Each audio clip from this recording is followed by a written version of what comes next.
একটা real estate কোম্পানিতে ৩০ বছর নিষ্ঠা আর সততার সাথে কাজ করা একজন রাজমিস্ত্রির সময় হলো অবসরে যাবার।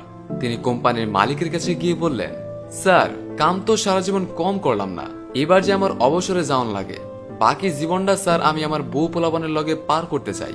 মালিক সেই রাজমিস্ত্রির কথায় কিছুটা হতাশ হলেন, কারণ এমন সৎ আর দক্ষ রাজমিস্ত্রি কোম্পানির ইতিহাসে তিনি কোনোদিন পাননি।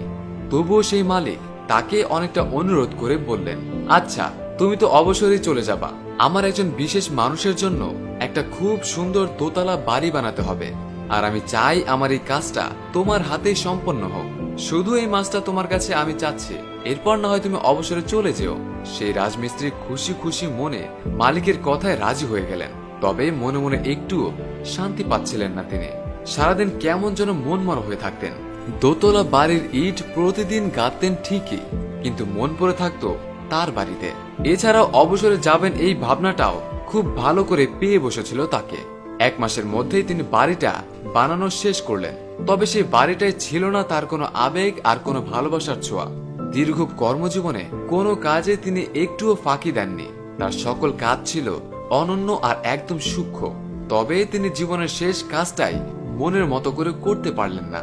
তাই এর আগে যত কাজ তিনি করেছিলেন, এই কাজটাই ছিল তার করা সবচেয়ে বাজে কাজ।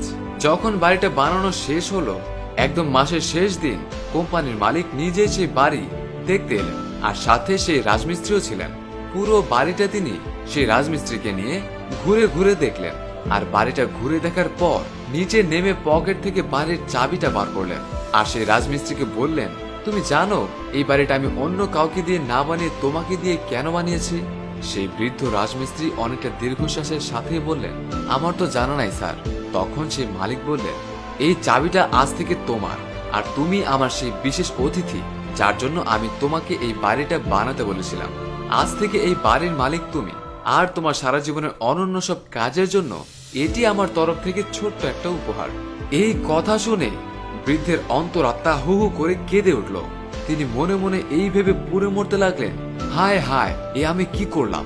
সবার জন্য ভালো বাড়ি বানিয়ে নিজের বাড়িটাই অবহেলা করে বানালাম।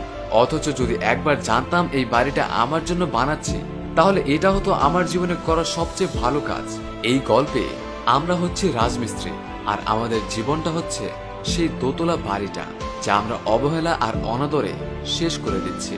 জীবন আমাদের সেটাই ফিরিয়ে দেবে যেটা আমরা জীবনকে বিভিন্ন সময় ফিরিয়ে দিয়েছি।